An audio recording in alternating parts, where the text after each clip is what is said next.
So, usually when we talk about facing our demons, right, we are speaking purely in metaphors. You go to therapy, you do some journaling. Right. You try to like process your past. Exactly. It's this very internal, deeply private battle. But when you step into the world of the Sword Coast, which is, this famously brutal, magic-drenched fantasy setting in Dungeons and Dragons, that metaphor becomes violently literal. Yeah. There is no metaphor there. No, not at all. Yeah. Imagine carrying an actual ancient demon inside your mind. Like you have it locked down, you're managing it, and then out of nowhere, that demon is triggered by a sadistic reality TV host from hell. Which is just, it is the absolute worst case scenario. Like the internal struggle doesn't just surface, it explodes into a physical threat that actively tries to murder everything you care about. It's terrifying. So for today's deep dive, we're looking at a stack of incredibly detailed campaign notes, character compendiums, and session recaps from a specific tabletop adventure. And we should clarify, our focus today is entirely on the events of Session 4, just Session 4. Right. And this particular session stands out because it operates as this, masterclass in the weaponization of the internal self. Yeah, the heroes aren't just fighting a monster in a cave. They are fighting what happens when their own hidden trauma and literally fractured souls, in one case, are turned against them. It's wild. So our mission today is to unpack the tactical, the psychological, and the narrative layers of this massive turning point. So let's just look at the board. Set the scene. Yeah. Our party adventurers has just wrapped up some business in an area called Garde. To picture this, imagine a sprawling cave system carved into the base of a mountain built around a roaring waterfall. And it's inhabited by eccentric rock gnomes, right? Yes, exactly. Yeah. Gnomes who subsist on giant magical mushrooms. And our heroes have just successfully negotiated with two gnome inventors, Fibblestib and Dabbledob. Great names, by the way. Oh, incredible names. And they secure this heavy auto-loading crossbow to help defend their home base from a dragon. So spirits are high, right? They're walking out of the cave. But then I am looking at Raphael's timing here. He is a devil, and he ambushes them right as they are leaving. Yeah. Tactically, it just seems like the worst possible time to attack a group of heroes who literally just acquired a massive new weapon. I mean, on paper, it looks completely foolish, but Raphael is exploiting an invisible battlefield here. What do you mean? So the sources detail a critical shift in the environmental causality of Garde. Previously, there was this practitioner of dark, corrupted nature magic, known as a blood anchorite, who uprooted something called a Gulthias tree from the mouth of these caves. Okay, a Gulthias tree. Right, and that tree was acting as an arcane stabilizer. Without it, the entire cavern system is just flooding with raw, unfiltered, wild magic. Oh, wow. Yeah, it is essentially an invisible radiation of chaotic energy. Raphael doesn't care about their new crossbow because he is not there to fight their weapons. He is there to fight their minds. Wow, okay. And specifically targeting a human fighter named Redir, right? Yeah. And Redir is a fascinating character because he is the one carrying that literal demon. He acts as the physical vessel for Zarathos, this, ancient spirit of vengeance. Yeah, every single day of Redir's life is a struggle to keep this entity contained. I like to think of Redir's mind like a nuclear reactor. Zarathos is the volatile radioactive core, and Redir's willpower is the cooling system keeping a catastrophic meltdown at bay. That is the perfect way to visualize it. And Raphael understands that architecture perfectly. He doesn't just attack the reactor building from the outside, Right. He uses the ambient wild magic flooding the caves to shut off Redir's cooling system. And simultaneously, he uses his own infernal magic to spike the core's temperature. So it's a two-pronged attack. Exactly. The wild magic dissolves Redir's mental barriers, while the infernal magic acts as a resonance frequency, actively pulling Zarathos to the surface. So a meltdown becomes mathematically inevitable. It does. Redir completely loses control, transforming into this terrifying berserker Ghost Rider state.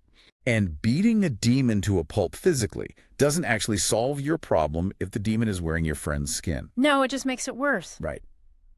The heroes are instantly paralyzed by the stakes. But Raphael doesn't just trigger the meltdown and start swinging. If he just wanted them dead, he would attack alongside Zarathos. But he doesn't. No, instead he performs this incredible theatrical flex.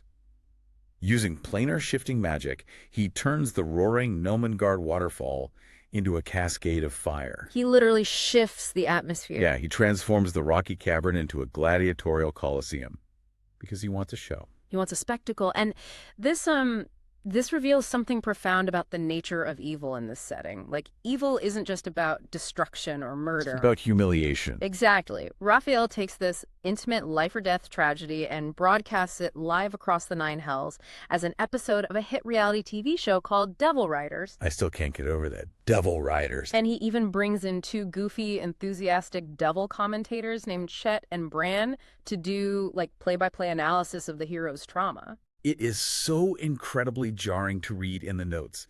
You have a party of friends realizing they might have to kill their companion, and it is being treated like a Sunday night football game for demons. Yeah, it elevates the psychological warfare to a level that feels strangely modern, turning personal suffering into public content. And Raphael twists the knife even deeper before the physical fighting even starts. Yeah. He projects a pre-show highlight reel onto a massive screen of fire for the party to watch. Oh, this part is just brutal. It really is.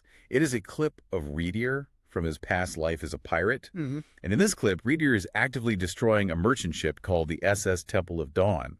And he is performing a horrific penance stare on the ship's captain. Literally burning the man's soul to ash. Right. And the cruelty here is surgically precise from Raphael. Yeah, because when we cross-reference the character compendiums, the significance of the SS Temple of Dawn becomes painfully clear. This wasn't just a random merchant vessel. Wow. It was the ship that belonged to the party's cleric, a man named Boris.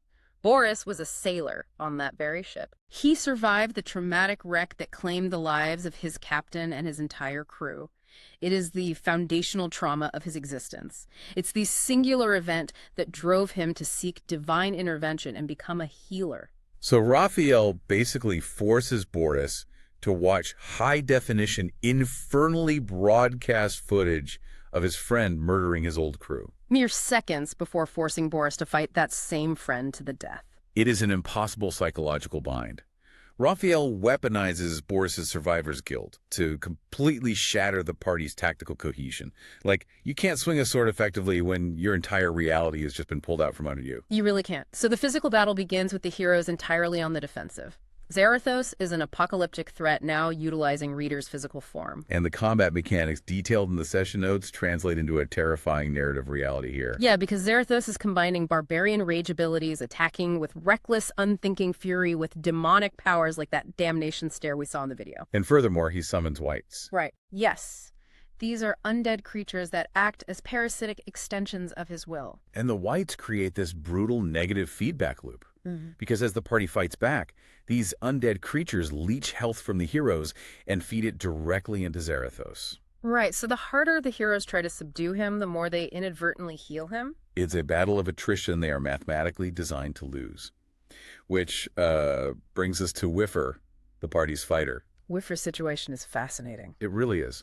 Whiffer is an Aasimar, meaning he has celestial heritage, and his entire combat style revolves around being an Echo Knight. Which normally means he manifests a shadow-like echo of himself to control the battlefield, teleport, and strike from multiple angles. Right. But the notes show his powers completely failing here. Every time he tries to pull on the thread of his magic, he hits a psychological wall. The universe is actively resisting him. Yeah, the notes actually mention a rising difficulty check for every attempt he makes just to manifest his echo. The friction between his intent and his ability is immense. Wait, hold on. Because I was looking closely at the combat positioning in these notes, and this is where my mind melted a little bit. Oh yeah, the positioning. When Whiffer finally manages to force his echo into existence, it isn't spawning from his own body. The shadow is originating from the mysterious, fully armored tiefling knight standing next to Raphael. Yep. His own internal power source is physically standing across the arena working for the enemy. How is that even possible? Okay, to understand that, we have to look at a piece of lore called the Prophecy of the Fused Soul. It outlines a really tragic division. Okay, break that down for us. So Whiffer is an Aasimar, holding the radiant celestial half of a single soul. But a soul requires balance. The other half, the infernal, unwanted half, belongs to his twin sister, Whiffla. Oh, wow. The lore indicates she required an infernal engine for a heart just to survive the harsh conditions of hell. That armored tiefling knight standing next to the devil broadcasting their misery. Yeah. That is Whiffla. Whiffer's soul is literally fractured in the physical space around him. That is a stunning piece of narrative design. Yeah. Like he is trying to draw power from his own spirit. but his spirit is staring back at him from the opposing side of a gladiatorial arena. Exactly. The mechanical failure of his class abilities is a direct result of the narrative reality that he is fundamentally incomplete. So the physical combat is just a complete disaster. Whiffer's powers are short-circuiting, Boris is emotionally paralyzed, and Zarathos is raging and healing. You cannot win this with swords. No. The real battlefield has to shift inward. And it does. While the physical chaos is happening outside, Reader is experiencing a concurrent internal struggle. He is trapped inside a mindscape constructed from a childhood memory. And it's a pop-up circus tent, right? Yes, a pop-up circus tent. It represents a space of profound innocence, but it has been invaded. Inside this tent, Reader is forced to confront two distinct entities fighting for dominance. And one is young Reader. Right, the pure, untouched manifestation of his childhood innocence. The other is Mr. Z, which is how his mind visualizes Zarathos. And young Reader is asking these heartbreaking questions, wondering why he is trapped in the tent and why he isn't allowed out into the world. It's so sad. Reader is forced to have this profound philosophical dialogue with himself while his physical body is outside trying to slaughter his found family. And he realizes that innocence cannot survive the reality of the Sword Coast. Right. To regain control of his body, he has to make an agonizing choice. He has to abandon that pure part of himself, exposing it to the harsh, violent truth of their existence. It is the tragic necessity of survival. By accepting the death of his own innocence, Reader shifts the power dynamic within his mind. Which brings out a new player. Yes. The notes mention a third personality, Sock. Sock is a cold, tactical, hyper-rational demon monk persona that resides within him. And with the innocence gone, Sock is finally able to wrest control of the physical body away from Zarathos. It is basically an internal coup. For the first time in years, the spirit of vengeance is suppressed by a colder, more calculated force. But Solg only gets that, microscopic window of opportunity because of the desperation happening on the outside. The physical intervention. Exactly. Vitrovia, the party's tiefling druid, manages to administer 3 calming potions to the physical body. And the notes don't detail exactly how you force-feed potions to a raging apocalyptic demon. Right. You can just imagine the sheer danger of trying to shatter vials of calming magic over his face while dodging a battle axe. It's insane, but her actions slow the reactor's meltdown just enough. But the deciding factor, the thing that actually seals the deal, is Boris. Which is an incredible testament to Boris's character. Yeah. I mean, put yourself in his psychological state. He has every justification to strike Reader down. Totally. Every instinct, every piece of logic, and every ounce of grief should compel him to take his own vengeance for his murdered captain and crew. He has the moral high ground to end the threat right there. Mm. But instead, he chooses radical empathy. Yeah. He refuses to give up on his friend, even after seeing the absolute worst of him broadcast for the entertainment of hell. He relentlessly tries to talk the demon down throughout the combat, refusing to attack. And eventually, he manages to execute a specialized casting of the Calm Emotions spell. Yeah. It is the combination of Boris's spell, Vitrovia's potions, and Reader's internal sacrifice of his innocence that finally subdues the physical rage. Letting Sot take the wheel. Exactly. It is a profound victory of empathy over vengeance. But, and there's always a but, actions in a world flooded with wild magic and infernal interference are never clean. The chaos always claims a toll. It always does. And that toll is devastating. Yeah. Because in the unpredictable madness of the fight, amidst the misfiring spells and the desperate attempts to save Reader, Boris makes a mistake. A huge mistake. The session notes state that through friendly fire, Boris accidentally kills Zook. And Zook was one of the rock gnomes from the caves, specifically a volunteer healer who had come to aid them. The narrative irony there is just suffocating. I mean, Boris is a cleric who struggles deeply with his faith and his role as a protector. Yeah. He manages to summon the impossible grace to forgive a murderer and save his friend's soul. But in doing so, his magic misfires, and he takes the life of an innocent healer. Saving one life demands the sacrifice of another. It leaves a permanent moral scar on him. It perfectly encapsulates the dual nature of their reality. The heroes survive the ambush, Raphael's broadcast is cut short, and the demon is pushed back down. But the environment they are left standing in is forever changed by the collateral damage. Let's just take a breath and look at the sheer density of what this group navigated in a single session. I mean, they walked into an invisible field of wild magic and were immediately ambushed by a devil orchestrating a mental meltdown. Yeah, it's just the start. They were forced to fight their own friend while their trauma was broadcast as reality television.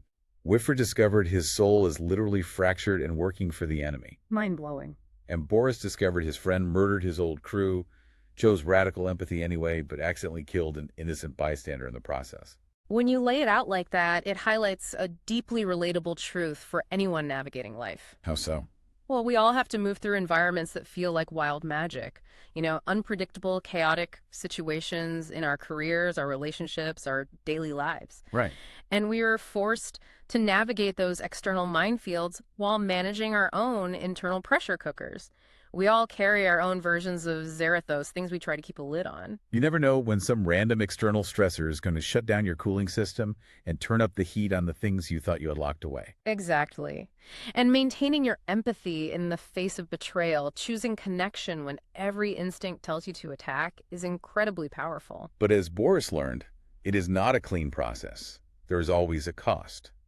You might save the relationship, you might pull someone back from the brink, but there will be collateral damage. It speaks to the burden of the survivor. Surviving the internal demon doesn't erase the external destruction it caused. Which brings us to a final thought for you to mull over. We prefer our internal battles to stay internal. We want our therapy and our journaling to keep the demons quiet. We do. But when the dust finally settles and your internal demons are finally pushed back down into the dark, how do you live with the external damage they caused while you weren't in control? That is a question without an easy answer. Keep rolling the dice, everyone. We will see you on the next deep dive.